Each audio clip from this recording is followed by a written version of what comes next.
Salut à tous et bienvenue dans cette vidéo colis. Aujourd'hui nous avons un colis qui est d'une taille plutôt imposante, on va dire, mais ça va aller très vite parce que je viens de l'ouvrir et la première chose que j'ai vue c'est ceci, une PlayStation 3 Fat rétro-compatible, celle qui tombe tous en panne, hein, littéralement, qui a eu un essai de démontage d'ailleurs qui a été infructueux parce que, comme vous pouvez le constater, il a enlevé cette partie-là qui en fin de compte ne sert absolument à rien. Vous savez, là normalement il y a une petite grille par-dessus pour faire plus joli. Et en fait non, c'est pas comme ça que ça se démonte. C'est un truc d'ailleurs que j'expliquerai dans la vidéo quand je la ferai. En réalité, pour le démonter, c'est pas du tout par le dessous qu'il faut commencer, c'est par ici, là, vous avez un petit autocollant, vous l'enlevez, vous enlevez ensuite le crampon là qui a là, le patin ici, et vous avez une vis, et ensuite tout le dessus coulisse comme ça, et ensuite ça permet d'accéder aux vis. Si on le sait pas, on galère comme un malade. Un autre truc aussi sur lequel il a galéré, c'est ceci, la petite vis pour enlever le disque dur. Elle est tellement petite et tout ça, beaucoup de gens utilisent un tournevis un peu trop gros et la liment complètement, et ensuite pour enlever le disque dur, allez-y, hein. Donc voilà, une PlayStation 3, et je vais devoir ouvrir un deuxième colis parce que celui-là ne contient que ça, et un autre truc. Non, en réalité, je viens de remarquer qu'il y a deux autres trucs. Nous avons le câble d'alimentation, un câble d'alimentation standard, donc voilà. Et ensuite, nous avons ceci. Alors, ce colis a été envoyé par quelqu'un qui s'appelle Flo, donc, enfin, c'est son pseudo, hein, en fait, il s'appelle Florian, hein, tout bêtement. Et donc, voilà, c'est son nom, c'est ce que je dois dire. Il n'y a pas de lettre dedans, mais il me l'a dit par email qui voulait que je le dise, et pour une fois, je m'en suis souvenu. Donc, et il m'a envoyé ce deuxième truc. Ça, c'était quelque chose qui était imprévu. Je ne savais pas qu'il allait m'envoyer ça, ou alors s'il me l'a dit, je n'en avais aucun souvenir. C'est un gigantesque Xperia Z. Le dos a l'air d'être en bon état, ok, et donc voilà, il faut changer le devant, et je suppose que le tactile ne fonctionne plus une seule seconde à cause que l'écran est pété, ce qui arrive très souvent sur les Xperia Z et Z1, ainsi que sur les LG G2 et G3. Le G4 a corrigé ça, et les derniers Xperia, je ne sais pas. Bon, la batterie est ou morte ou complètement déchargée. En tout cas, voilà, ce sera un joli petit projet de réparation. Je sais pas comment il s'appelle celui-là, ça doit être le Z1 géant là, qui s'appelle ou Z1 Ultra ou un truc de genre, enfin bon, un nom de ce style-là, et ils sont bien entendu plutôt fragiles, hein. C'est gigantesque, hein, comme téléphone, ça, je sais pas combien ça fait de pouces, mais c'est vraiment gigantesque. Vous voyez, j'arrive même pas à le loger dans l'angle de la caméra, alors que habituellement dans cet angle de caméra, j'arrive à faire passer des alimentations et tout le bazar. Donc voilà, merci beaucoup pour tout ça Florian, ça va vraiment beaucoup m'aider. Ça fait deux projets, on va dire, restauration, de chez Sony, les deux d'ailleurs, je viens de penser à ça. Et donc oui, la PlayStation 3, bien entendu, hein, c'est très utile pour ce que je vais faire dans quelques temps, c'est-à-dire la même chose que pour la Xbox 360, mais avec la PlayStation 3. Mais tout d'abord, je dois acquérir quelques informations sur la console, et en réparer quelques-unes, histoire de voir, tester différentes méthodes que l'on voit sur internet pour essayer de la réparer, pour voir lesquelles sont bidons, lesquelles marchent vraiment, et ce genre de trucs, et voir s'il existe réellement une méthode, si ce n'est une méthode, on va dire, fiable, et pas chère, qui soit faisable par n'importe qui pour pouvoir réparer ces machines-là, parce que si ça existe, une méthode comme ça, ça pourrait être intéressant, parce que jusque-là, tout ce que j'ai vu sur internet, c'est ou on va dire de la magie vaudou qui va durer quelques temps et rien d'autre, ou vraiment genre te dit ah mais faut rebiller, c'est la seule technique, faut faire un rebillage. Attends, ça coûte plus cher que la console neuve, hein, donc c'est juste pas possible. Mais voilà, donc je suis en train de bosser sur un truc, je vous laisse la surprise de ce que j'ai découvert, mais il y a une technique qui a l'air de plutôt bien fonctionner. Pour moi, ça fait déjà à peu près un mois qu'il y en a une qui fonctionne nickel avec cette technique-là. On va attendre encore un petit peu et on va voir ce que ça donne.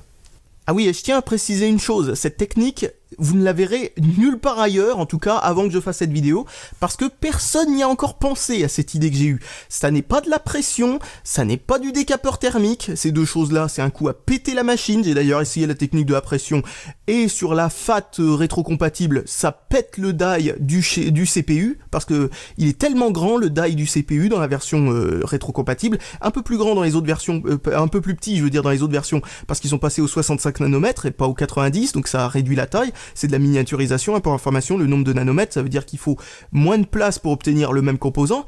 Et donc, qu'est-ce que je voulais dire sinon à propos de ça? Oui, ça pète le die, donc non, c'est juste pas possible, ça ne marche pas.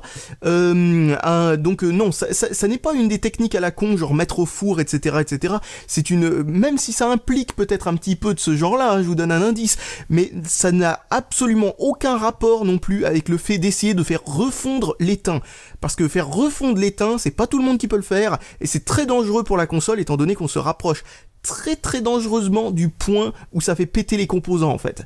Donc l'idée, c'est de ne pas ressouder, mais de faire quelque chose qui permettrait de faire en sorte que ça refonctionne comme ça fonctionnait avant, c'est-à-dire continuer à fonctionner sans être soudé, parce que ça a déjà fonctionné parfois même pendant 3 ans, ou plus encore, sans être soudé, comme il faut. Enfin, c'est-à-dire il y avait quelques petits points qui étaient mal soudés. Donc l'idée c'est, je vous laisse bosser là-dessus, on verra si vous devinez. Donc, deuxième colis, nous avons quelqu'un qui nous dit « Salut Fabien, je suis super content de pouvoir t'envoyer un colis que j'ai fait avec mon frère. Tu y trouveras quelques petites choses qui devraient être utiles, en tout cas je l'espère.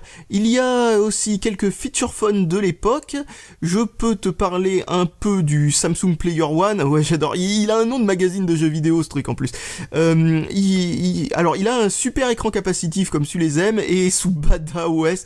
Je suis pas sûr que le Player One soit sous Bada en fait. Il me semble qu'il est sous TouchWiz, mais c'était avant Bada, je dis ça, hein, c'est de mémoire, qui est assez naze pour moi en somme.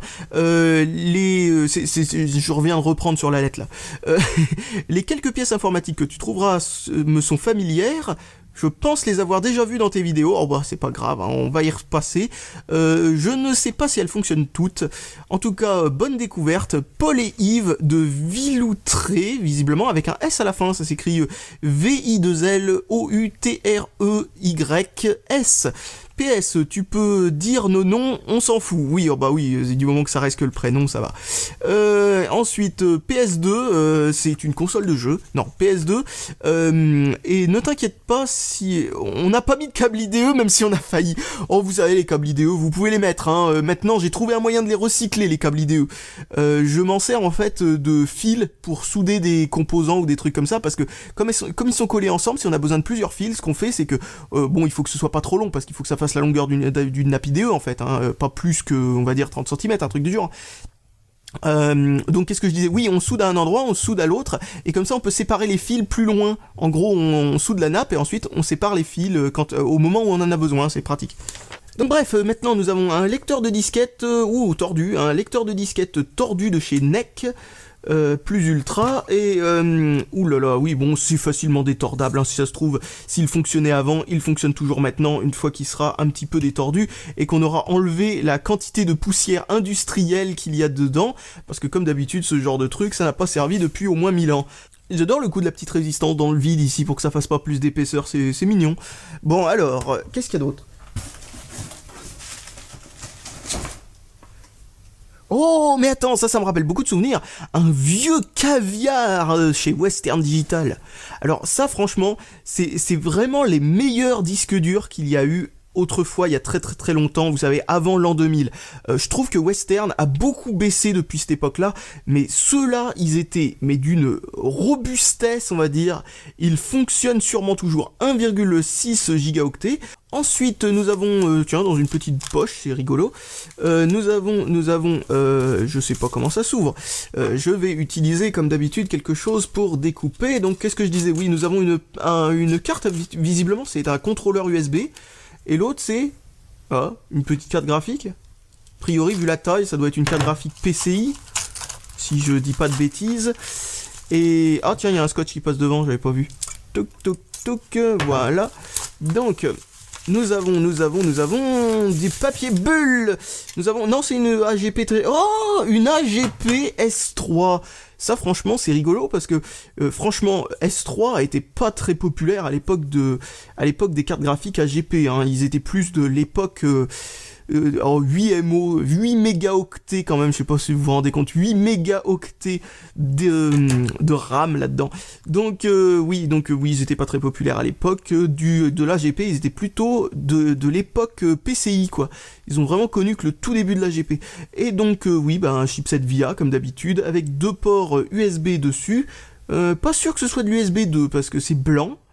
et quand c'est blanc, c'est difficile à dire. Il n'y a pas de convention au niveau de la couleur entre l'USB 2 et l'USB 1 pour information. C'est que à partir de l'USB 3 où ils se sont dit on va faire en sorte qu'il y ait une convention bien précise pour que comme ça on puisse pas confondre, parce qu'il y a des USB 2 blancs bizarrement et il y a des USB 1 qui sont noirs aussi, donc bon c'est difficile à dire. Ensuite nous avons quelques petits composants qui viennent d'alimentation. Non, c'est pas ça. C'est avec un bouton. Amusant, je ne sais pas du tout à quoi c'est censé servir, mais ça peut servir à beaucoup de choses en fait quand on y réfléchit, sauf que ah ouais non mais là c'est juste quelques petites LED et tout ça, là il y a de quoi mettre je ne sais quoi, une puce, un PIC ou je sais pas quoi, un petit microcontrôleur de merde mais il y en a déjà un autre, ouais bon bah tant pis, il y a quoi, c'est les mêmes broches, ouais d'accord. Bon bref, je sais pas trop ce que c'est censé faire, sûrement activer des LED différentes suivant la position avec un bouton, je sais pas quoi, ça fait des clignotements ou je sais pas trop quel truc, sûrement un projet d'école ou je sais pas quoi, j'en ai absolument aucune idée, hein, je dis ça vraiment au pif. Ensuite nous avons une sorte de connecteur façon domino là, qui est pas dans le bon sens franchement, ça aurait été mieux dans l'autre, hein. Bon ça marche mais c'est pas tel... Oui, moins qu'il y avait quelque chose qui gênait de ce côté, j'en sais rien. Tiens, ça se met peut-être par-dessus, en fait. Non, tout ça... Ouais, non, ça a pas l'air d'être fait pour. Non, non, bon, bah, non. Non, non. Un autre truc comme ça, qu'est-ce que c'est? Oh là là, alors là, franchement, hein, faut y passer un petit moment pour comprendre ce qui se passe là-dedans. Et non, je croyais qu'il y avait une diode qui avait pas aimé le transport. Tiens, une petite pile. Oh, mais elles sont rigolotes, ces piles. Qu'est-ce que c'est que ce format? Qu'est-ce que c'est que ce format? Est-ce que quelqu'un peut me le dire? Enfin, bien entendu, il y aura le nom du format dessus, hein, ce sera écrit dessus, c'est une alcaline. Microbat. C'est comme Croustibat. Oh, je dis vraiment des conneries. Je la mets de côté, c'est mignon, ce format de pile. Et il y a aussi le mal soudé, non? Ou à moins que ce soit le PCB qui... Ah ouais, non, ça a l'air juste d'être... parce qu'il y a... Ah si, il y a une broche qui bouge. Ouais, elle est pas soudée. Donc, ouais, faut faire attention ça. Quand on fait de la soudure maison et tout ça, on a toujours du mal à bien souder certains fils, parce que faut savoir un truc, c'est que dans les fils d'étain, il y a ce qu'on appelle une âme décapante. C'est-à-dire qu'en fait, il y a du flux de soudure directement dans le fil d'étain. Et le problème... c'est que des fois ça suffit pas parce que vraiment on a quelque chose de vraiment trop crado quoi, c'est un petit peu oxydé ou ce genre de truc et ça veut vraiment pas faire le job du tout quoi. Et donc bon ben il faut mon conseil c'est d'acheter du flux séparément pour pouvoir aider à souder ça. Vous savez il existe des petits sticks de flux, on peut en mettre une petite goutte et puis franchement ça aide beaucoup quand c'est des vieilles soudures, des trucs de genre. Un ventilateur qui vient sûrement d'une alimentation de PC, je vois aussi les petites vis, ça peut être vachement utile parce que j'en manque tout le temps. Un vieux Pentium 3, et d'ailleurs on va pouvoir comme ça se rappeler par rapport à ce que je disais dans la vidéo précédente en fait. Donc ouais c'était bien ce que j'avais en tête mais que je voulais pas y croire. C'est bien 370, il y a bien 370 pins à l'intérieur. C'est pas de la poussière, c'était des cocons d'insectes. C'était de la soie. Et donc, what? C'est quoi ça? Attends, il y a un câble qui est relié à un truc. Je vois pas du tout ce que c'est. Sûrement pour un bouton power, je suppose. Ah oui, c'est une petite carte pour utiliser le port propriétaire d'alimentation, enfin de power et tout ça de chez Dell, séparément sans avoir à refermer le boîtier, ou alors ça se visse sur le boîtier, je ne sais pas trop comment ça marche. En tout cas, ouais, pourquoi pas, bah, c'est bien d'avoir gardé ça de côté, parce que les trucs de chez Dell, c'est pas très standard, si je me souviens bien. En tout cas, très très belle carte mère, hein, bien fabriquée, PCB bien épais, ça doit être du solide, ce truc. Oh là là, j'adore cette époque, là, l'époque où Dell faisait du très très bon matériel. D'ailleurs, Dell fait toujours pas du mauvais matériel, hein, mais la qualité a baissé, toutes marques confondues à notre époque. Hein. Les bons gros chipsets Intel, à l'époque où c'était pas systématique d'avoir un chipset Intel quand on utilisait un processeur Intel, et donc du coup, il y avait que les gens qui s'y connaissaient bien, qui faisaient le choix de prendre un truc Intel parce que ça vieillit mieux en fait, ça vieillit pas en termes de solidité que ça vieillit mieux en termes de comment dire, de performance et tout ça, c'est-à-dire que si vous preniez un chipset VIA, à cette époque-là, étrangement, les chipsets VIA étaient meilleurs que les chipsets Intel avec les benchmarks de l'époque. Sauf que les chipsets Intel, eux, ils restent encore utilisables aujourd'hui. Par exemple, ça bouchonne pas au niveau de l'interface réseau et ce genre de truc, donc ça peut être utilisé en tant que petit serveur ou des trucs de ce genre.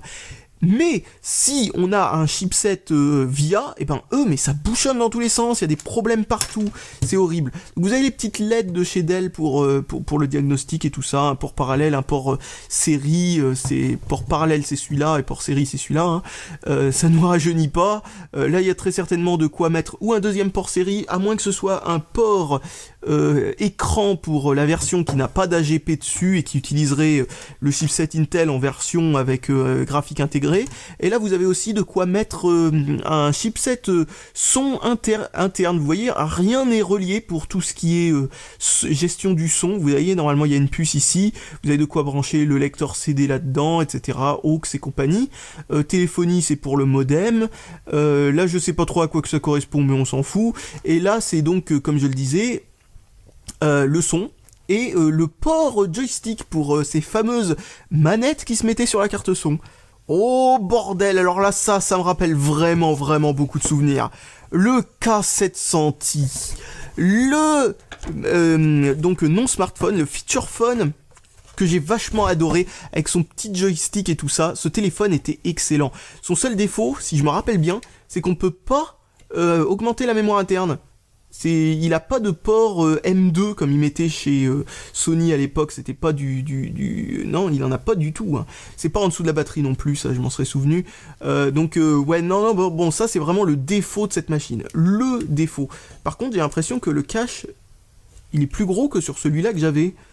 Faut dire qu'il s'est arraché au bout d'un moment sur celui-là que j'ai, parce que j'ai dû l'utiliser pendant, oh là là, je sais pas, 7 ans peut-être, un truc comme ça, il a duré ce téléphone, et je peux te dire que je te tutoie encore une fois, comme si je parlais à un pote, je fais ça totalement, ça se voit que c'est la détente ces vidéos, parce que je fais ça totalement mécaniquement, sans me rendre compte. Enfin bon bref, ce téléphone, ouais, c'est marrant, ça se ferme pas comme il faut et tout ça, j'avais pas le souvenir de ça, il me semblait que ça s'intégrait beaucoup mieux.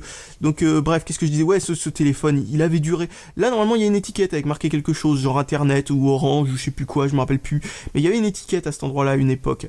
Et là il y a le bouton appareil photo et tout. Il avait un bon appareil photo d'ailleurs pour l'époque. Le seul problème c'est que surtout il avait pas beaucoup de mémoire, comme on pouvait pas augmenter la mémoire interne et tout ça, mais il avait franchement un appareil photo sympathique pour l'époque. Oh, je sais pas de quand ça date, mais c'est vieux, c'est celui-là de chez SFR, moi j'avais celui-là de chez Orange, donc oui c'est marqué là, hein. Donc hop, mais où est-ce que c'est marqué la date? Ah mince, j'ai oublié de remettre ça dedans. Où est-ce que c'est marqué la date? C'est vraiment pas marqué. Mais ils aiment pas mettre la date, hein, les constructeurs, c'est dingue. Hein. Bref, je sais pas de quand ça date, mais en tout cas, ça date. D'ailleurs, juste pour préciser, hein, je l'ai toujours, le mien, et il marche toujours aussi bien qu'à l'époque. D'ailleurs, il marche mieux que des Samsung, qu'est-ce que je raconte, que des Sony sortis plus tard. Il est plus performant que des Sony sortis plus tard. Le K610i, par exemple, est sorti plus tard. Et au niveau des émulateurs et tout ça, parce que oui, il existait des émulateurs pour ce genre de machin, pour faire fonctionner des jeux Game Boy ou des jeux NES par exemple. Eh bien, qu'est-ce que je disais à ce propos? Attendez, ça va revenir. Oui, bah voilà, c'était moins fluide que sur celui-là. Ça m'a toujours étonné, j'ai jamais compris exactement pourquoi. Et même ceux à clapper qu'il y a eu après, genre le W5... Oh merde, mais comment il s'appelle? Celui-là qui était joli. Ça vous donnera pas vraiment beaucoup d'indications de ce que je veux dire. Mais vous savez, à Glissière qui était vachement beau de chez Sony, eh bien, celui-là était toujours moins performant et ça m'a toujours étonné. Ça. Enfin bon, si, il était peut-être plus performant celui-là, mais c'était peut-être la résolution de l'écran, là, ce coup-ci, qui faisait que ça marchait moins bien. Enfin bref, donc, carte mémoire, ici, très certainement, celle qui était avec la carte mère Dell, tout bêtement. Non, c'est pas sûr, en fait, parce que c'est deux différentes. Donc, nous en avons une, c'est de la SDRAM 128 mégaoctets, PC 133, plutôt convenable. De l'autre côté, nous avons, désolé pour le bruit, ça s'entend pas autant dans le micro que je le pense à chaque fois. Toujours de la 128, 133, latence 3, bon, c'est de la SDRAM tout à fait classique. Ensuite, nous avons un bloc d'Alim de chez Panasonic qui va très certainement avec un téléphone qui va avec. Ça, c'est un câble USB pour le téléphone qu'on a vu juste avant, je crois. à moins que ce soit pour les K600i et tout ça, enfin en tout cas c'est ce type-là, je dirais que c'est pour celui qui vient avant, parce que sinon je vois pas très bien la logique. Ici nous avons un adaptateur d'une prise bizarre, très certainement sur une carte graphique, qui permet d'avoir une sortie S-Vidéo et autres... c'est dégueulasse ici, et autres sorties vidéo bizarres. Un morceau de... vous savez, genre façon PCB d'autrefois où on fait fondre le cuivre et ensuite il reste que les pistes, monocouche et tout ça, du vieux PCB comme il existait il y a très longtemps et qu'on utilise juste presque plus de nos jours, mais qui a le mérite d'être facilement modifiable soi-même, justement comme les trucs qu'il y a juste avant ici, où vous voyez il reste que les pistes. C'était un truc de ce genre là avant, c'était ce genre de choses, il faut l'exposer à la lumière, je sais plus quoi, il y a je sais plus quoi qui se passe, et puis ensuite ça a fait fondre tout sauf l'endroit où on a mis un masque ou je sais plus quoi, je sais plus comment ça marche exactement, mais c'était rigolo. Un petit porte-clés lumineux, et ensuite un truc où il y a marqué HS dessus, chargeur suisse, c'est comme un couteau suisse mais c'est un chargeur suisse, je ne sais pas, donc je vais découper ça et ben on va voir si ça arrive à l'ouvrir. Non, il reste du scotch au dessus ou je sais pas quoi, c'est bien ça, il restait du scotch au dessus et nous avons un câble USB HS étrange, il a l'air en bon état, bon voilà, c'est ça avec les câbles USB, des fois ça se tord et tout ça, et puis au final il y a un conducteur qui est cassé dedans, ou alors à moins qu'il m'ait passé juste le câble et que c'était le reste du chargeur qui était HS ou je sais pas quoi, mais bon, j'ai serré le câble comme ça dans le doute. Vu qu'il risque de me traîner sous la main pendant un bon moment, eh bien il y a de grandes chances que ce câble va finir par être utilisé 10 secondes. Ah, il reste encore un petit quelque chose, qu'est-ce que c'est que ça? Ah bah voilà, il reste encore des trucs. Donc une fixation pour Ventirad d'il y a bien longtemps, ça je sais pas du tout ce que c'est, ça me dit quelque chose par contre. Là il y a marqué quoi? Code sans le E, ou c'est COD, ou je sais pas quoi, bon, aucune idée. De perdu, donc il y a quelque chose de perdu. Donc bah, essayons d'ouvrir ce truc, hein, si j'y arrive. Tiens, bah justement, c'est un de ces Sony Ericsson à clapper, qui bah voilà a enfin voilà, est moins performant que celui que je disais avant par exemple. Mais c'est pas celui que je parlais qui était joli, c'est le, je sais plus combien il s'appelle, là celui-là c'est le 595, l'autre je me rappelle plus comment il s'appelle, c'est 900 quelque chose ou un truc comme ça, et celui-là, et il avait un super appareil photo pour l'époque d'ailleurs, et même encore aujourd'hui, je veux dire, il y a beaucoup de smartphones qui font de moins bonnes photos, les pas trop chers et tout ça. C'est incroyable à quel point ils avaient misé sur un super appareil photo pour ce haut de gamme photophone de chez... Oh tiens, ça me dit quelque chose ça. Oh, ça me dit grandement quelque chose. Oh oui, un Motorola à clapper, ce fameux Motorola à clapper qui est super facile à ouvrir. Donc voilà, vous voyez, il se recharge en USB. Tiens, donc non, c'est pas ça que... Non, ça c'est Panasonic d'ailleurs. Et bah ils étaient sympathiques ces trucs-là. Ils étaient vraiment sympathiques. Motorola, c'est ceux qui ont réussi à faire en sorte que de faire des trucs à clapper qui fonctionnaient relativement bien. Je dis bien relativement bien. HS, donc il y a marqué. Voyons ce que c'est. D'ailleurs, je crois que c'est eux qui ont inventé le téléphone à clapper chez Motorola. Oh, je dis peut-être une connerie. Ça m'étonne qu'on n'ait pas encore vu un Nokia dans tout ça, parce que ça sent les téléphones d'époque, là. Un Samsung. Donc un Samsung, attendez, c'est... Ah non, c'est pas celui que je pensais. Il y avait un Samsung qui était très populaire avec deux écrans et tout ça. Non, celui-là, je le connais pas, tiens, celui-là. Et ensuite, nous avons très certainement, vu que c'est celui-là qu'on n'a pas encore vu, le Samsung Player One. Ouais, voilà, c'est bien lui. J'avais reconnu à la taille du truc, il est un peu plus large que les autres. Et c'est normal, c'est un écran tactile. Donc quand c'est un écran tactile, bien entendu, il faut qu'on puisse réussir à taper du texte. Hein, ce qui ne doit pas être une mince affaire d'ailleurs sur ce téléphone, étant donné qu'il est peut-être plus large, mais boum, la taille de l'écran, ça reste quelque chose. Donc voilà, hop, un petit téléphone Samsung, rigolo, tactile. Alors, non, j'ai tout ouvert, c'est bon. Ensuite, nous avons un LG P501, il y a marqué. Donc hop, on va regarder ça très rapidement parce que ça va commencer à être redondant. Il a l'écran pété, bah voilà, il vient avec tous ses accessoires. Ça pourrait être amusant de voir s'il fonctionne encore. Et ce n'est toujours pas celui, le LG tactile, qu'un pote avait et qui avait fait genre 1 mois avant de se péter la gueule. Mais alors de pas grand chose, mais de se rétamer mais complètement. Et non mais il s'était cassé mais d'une manière mais impressionnante quoi. Tiens, je l'avais pas vu ça, un petit MOSFET. Un transistor de puissance pour ceux qui préfèrent ce nom-là, même si ce n'est pas forcément... Oh mais non, c'est une double diode. Tiens, c'est une double diode. Ça ressemble beaucoup, hein, mais comme vous le voyez, vous avez un petit symbole dessus. Et heureusement qu'ils l'ont mis, parce que sinon, j'aurais eu un peu de mal à comprendre ce que c'est. C'est vachement pratique, ces doubles diodes, d'ailleurs, pour certains circuits. Ça fait gagner beaucoup de place. Et ensuite, un autre LG, et c'est toujours pas celui que je pense, car celui-là, c'est un LG à clapet, visiblement. Que je n'ai juste jamais vu de ma vie, d'ailleurs.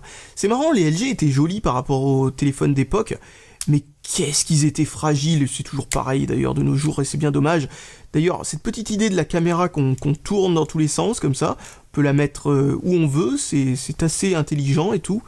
Mais bon, c'est assez intelligent, mais malheureusement, oui, l'angle est un petit peu restreint, on va dire. Ouais, bon, c'est intelligent si on regarde de loin, quoi. Bon, ben voilà, un LG... Et voilà, on a fait le tour de ce colis, ben merci beaucoup, il y avait des trucs intéressants. Tiens, d'ailleurs, je viens de voir les autocollants Windows et Pentium 3 qu'on voyait sur tous les ordinateurs à l'époque. J'avais pas vu que c'était collé là-dessus. Donc, est-ce qu'on est gourmand et on se fait un 3e colis? Je vais aller prendre un petit quelque chose. Donc pour finir, voici un petit colis très léger, et il contenait un Samsung Galaxy Fame Lite. Ça fonctionne sur Android, ce truc? Oui? J'ai jamais entendu parler de ce téléphone. On dirait exactement... En fait, vous savez ce que ça me fait penser? C'est le Galaxy Y en version Galaxy S3 en fait. Bon, ok, bon bah, je garde ça non ouvert dans son coin, dans sa petite boîte. Bon, si, je vais quand même l'ouvrir juste histoire de vérifier s'il y a bien ça dedans, parce que sinon, je serais obligé de me dire, eh merde, il y a un truc dans le colis que j'ai pas montré. Mais, ah là là, j'ai vraiment envie de me garder la surprise pour voir ça directement en vidéo et tout ça. Ah bah non, c'est pas lui. Oh mince, c'est pas ça, c'est pas le petit Fame Lite. Oh, c'est rigolo pourtant. Oh, quel dommage. Bon bah tant pis, parce que j'ai jamais entendu parler de ce petit téléphone, il a l'air rigolo. Bon bah tant pis. Oh zut, je me suis fait un faux espoir. Donc nous avons à la place 2 processeurs, donc pourquoi pas en même temps. Un Intel Xeon 2,66 GHz, a priori je dirais qu'il est de l'époque Core 2 Duo ou Core 2 Quad. Oh, il a le petit bidouillage dessus, regardez, il a le bidouillage pour le faire passer sur... oui, c'est cette espèce de petite truc là, de petite nappe et tout ça. C'est un truc qui permet d'inverser 2 broches ou un truc du genre, je sais plus exactement ce que ça fait. Et donc de cette façon là, ça permet de le faire passer à l'intérieur d'une carte mère socket 775, tout ce qu'il y a de plus classique. Oh bah ça c'est excellent ça. Eh bah ça, alors là franchement je m'attendais pas à ça. Vous savez, je passe d'un truc, le Fame Lite, à ça. Et ça c'est un autre Xeon aussi où il faut avoir le petit bidouillage. Purée, le bidouillage, on peut le perdre, mais alors d'une façon quoi, mais c'est vachement facile. 2,33 cette fois-ci, et c'est un Core 2 Quad. Un Core 2 Quad 2,33 GHz, je vais essayer de vous le montrer, voilà. Si vous n'avez pas vu le Xeon, bah, je vais vous le montrer de plus près pour que vous puissiez voir ça. Il est à l'envers. Voilà. Et de l'autre côté, le petit bidouillage de plus près. Vous voyez, il y a 2 petits points où on dirait que ça a été soudé dedans. Bah, ça... Bon, après, ce qui est dommage, c'est que les petits points sont pas dorés, parce que ça va... Le problème, c'est que cette connexion, à cet endroit-là, si elle fait passer beaucoup de courant, elle va vite s'oxyder, et ça va déconner. Donc, ça c'est con, ça. Bah, c'est le fabricant de ce petit bidouillage qui visiblement fait dans le chip. Ensuite, quelques câbles Serial ATA. Bon bah je vais associer ça avec un truc que j'ai reçu dans la vidéo précédente. Voilà, j'en souderai un à ça, comme ça au moins ce sera fait. À moins que ce soit qu'un seul câble. Ah non, si c'est qu'un seul câble, je suis désolé, non, je vais pas souder ça, il est beaucoup trop long. Celui-là, je vais le garder pour les grandes occasions, si un jour j'ai un besoin d'un câble de 100 mètres Serialata. D'ailleurs, c'est pas une bonne idée, hein, que ce soit trop long un câble Serialata ou autre câble de genre, parce que au bout d'un moment, ça finit par faire perdre des données, quoi, là-dedans. Ça fait baisser la vitesse, augmenter le nombre d'erreurs, ce genre de trucs. Ensuite, nous avons une carte graphique. Sûrement une AMD, je dis toujours ça comme ça, je sais pas pour quelle raison, mais à chaque fois que je vois des trucs tout allongés comme ça, je dis que c'est une carte graphique qui est AMD. Tiens d'ailleurs, une fois, ce qui était très drôle, c'est qu'il y en avait une, c'était vraiment une avec chipset AMD, sauf que dessus, il y avait marqué SLI, à l'époque où le SLI n'existait pas encore, hein, de toute façon. Enfin si, il existait, mais il existait pas chez Nvidia, c'était un truc de chez... mince, c'est quoi la marque déjà de cette entreprise qui a coulé, qui a été racheté par Nvidia justement, et c'est pour ça qu'ils peuvent utiliser le nom SLI, c'est... ah mince, 3DFX, voilà. Et donc il y avait marqué SLI, mais c'était pas SLI comme SLI, c'était juste 3 lettres comme ça dans le numéro de série, qui faisait SLI. Et là il y a marqué R925, je sais pas quoi, blablabla. Donc oui, ça fait penser à du AMD, encore une fois, mais difficile à dire si on n'enlève pas le radiateur, parce que c'est marqué nulle part encore. Putain, mais ils sont vraiment chiants à marquer nulle part le chipset graphique qu'ils utilisent. Est-ce que de nos jours, ils font mieux leur boulot et ils disent directement sur la carte le chipset graphique qu'ils utilisent? Ça, j'en sais rien, mais dites-le moi dans les commentaires si c'est le cas, parce que si c'est le cas, eh bien, c'est une bonne chose. Qu'est-ce que je voulais dire sinon? Regardez-moi ces espèces de grosses diodes puissamment... ouais, je sais pas quel courant passe là-dedans, mais en tout cas, il y a de la bonne grosse diode là-dedans. Enfin bref, donc posons ça de côté, je commence à manquer de place. Ensuite, nous avons un radiateur pour... un ventirad même, pour processeur en cartouche. Donc si vous connaissez pas ça, je vous conseille de regarder ma vidéo informatique du passé sur les processeurs en cartouche. Je viens de trouver la lettre qu'il y avait dans le colis, tiens d'ailleurs. Donc je vais vous lire ça après avoir déballé tout. Et ensuite je sors un truc, mais j'arrive pas à le sortir pendant que je parle. Voilà, c'est bon. Une petite... tiens, j'ai exactement la même. Une Inix 512 MODRAM DDR2 pour PC portable. Une carte réseau avec chipset Realtek, le chipset Realtek classique, le 8139, qui fonctionne littéralement avec n'importe quel système d'exploitation et qui est vraiment pas mal. Tiens, ensuite, je crois que c'est un Galaxy S3 avec une petite rayure, à moins que ce soit le AMOLED qui soit cassé.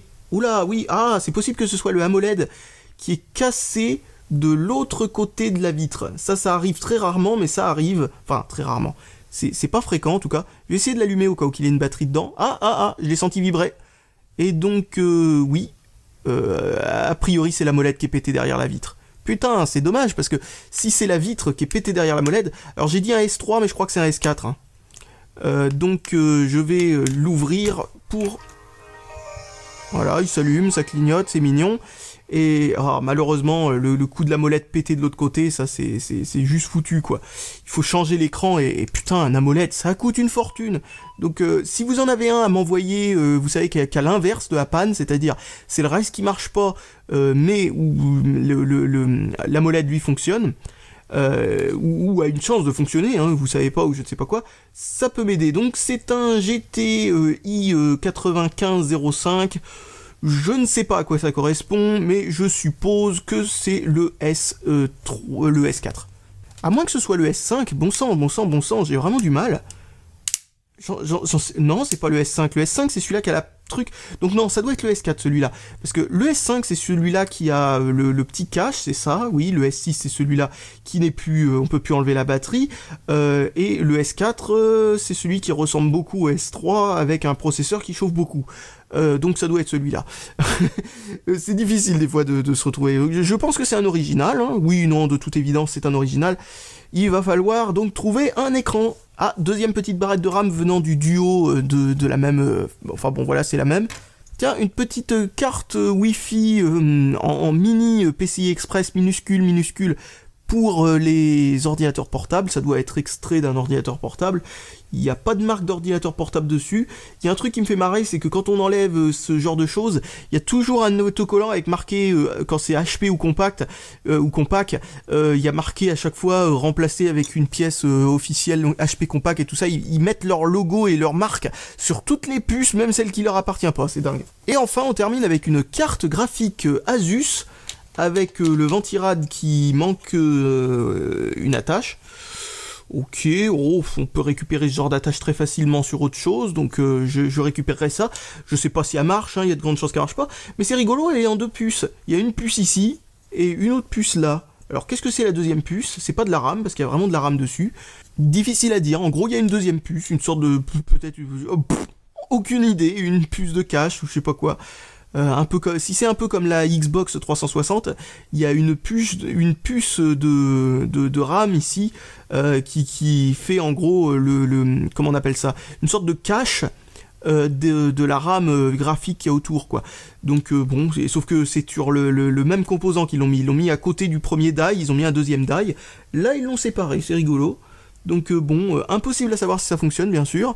Et ça doit être du Nvidia, je dirais, parce que quand je vois des grosses cartes comme ça, oui, c'est une 6600 GT avec 128 MO de RAM. Pour ça, il y avait si peu de RAM que ça dans les cartes graphiques de l'époque. Bah purée, j'avais pas le souvenir, dis donc. Et voilà, c'était la dernière chose du colis, donc regardons la lettre. Alors il y a marqué « Hey Fabien, je t'avais promis... C'est marrant, il a pas écrit le mot jusqu'au bout, je sais pas pourquoi. Ah oui, c'est ça, je ne dis rien pour la vidéo et tout ça. C'est drôle. Bref, tu trouveras dans ce colis un tas de babioles, en espérant que ceci te soit utile, et c'est signé, Thanatos Alain du je sais pas quoi. C'est difficile à lire parce qu'il a une écriture, vous savez, façon médecin et tout ça. C'est-à-dire qu'en gros, il y a des trucs qui se mélangent un petit peu. Et moi, ce que j'arrive à voir, c'est du Formatel, mais je suis pas certain, hein. Attention, parce que si c'est un R puis un M, c'est écrit vraiment de façon... Ah, il y a marqué désolé pour l'écriture, gaucher Powa. Il en est conscient, visiblement. Et en effet, je confirme, moi aussi je suis gaucher, j'écris comme une grosse merde. Ensuite, il y a marqué PS, regarde un peu les feuilles que j'ai utilisées pour le remblai, c'est ça? Et voilà, donc voici ce qu'il m'a dit. Il m'a dit de regarder ce qu'il y avait dans le remblai. Et en effet, il y a énormément de papier technique, en fait, qu'il a utilisé comme papier de remblai. En fait, ce sont des cours de... ouais, je sais pas si ce sont des cours qui viennent du... Comment ça s'appelle déjà ce truc? C'est... merde, le truc de cours par correspondance, là, ou plutôt de cours de formation chez soi, là, le CNED, ou je sais pas quoi. Enfin, en tout cas, c'est à ça que ça ressemble. Donc il y a marqué seconde SEN dessus, je sais pas quoi. Et enfin je dis CNED à cause de ce qui a marqué en dessous. En fait je sais pas, ça me paraît trop pro pour être une école qui distribue ce genre de trucs directement, vous savez, dans les cours normaux, quoi, où on est assis à une chaise et compagnie. Mais c'est possible aussi, hein. Donc bref, bah voilà. Donc il faudra que je regarde les papiers. Là, c'était un truc qui parle des dalles TN ou je sais pas quoi, là, pour les écrans LCD et tout. Donc voilà, du détail technique. Je sais même pas pourquoi on apprend ce genre de choses en seconde de nos jours, parce que bon, c'est très technique, quoi. Il faudra apprendre le basique d'abord. Je sais pas, ça serait peut-être une bonne idée d'apprendre notamment à souder un composant, parce que ça c'est quelque chose, ça me fera toujours marrer, c'est que moi j'ai fait électrotechnique, et en électrotechnique, j'ai pas utilisé un fer à souder une seule fois en cours. C'était tout le temps des prises à brancher, des trucs à la con comme ça, là, parce qu'ils ont peur qu'on se brûle les doigts ou je sais pas quoi.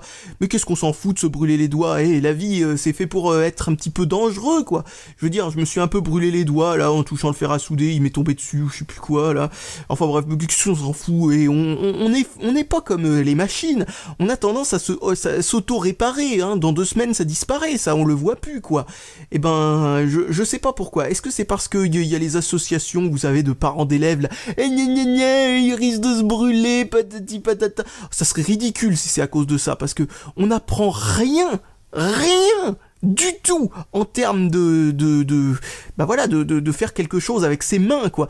Bon, certes, on apprend tous les détails techniques et tout ça, et bon, on pourra dire à quelqu'un d'autre de souder, à un petit chinois de souder ça pour toi, à la limite, mais c'est bien de savoir souder soi-même, c'est bien de connaître, je veux dire, avant d'ordonner aux autres de souder des trucs pour toi, c'est bien de savoir soi-même souder un composant avant de designer des trucs, parce que, disons que c'est comme si on avait un médecin qui n'avait jamais eu un rhume de sa vie.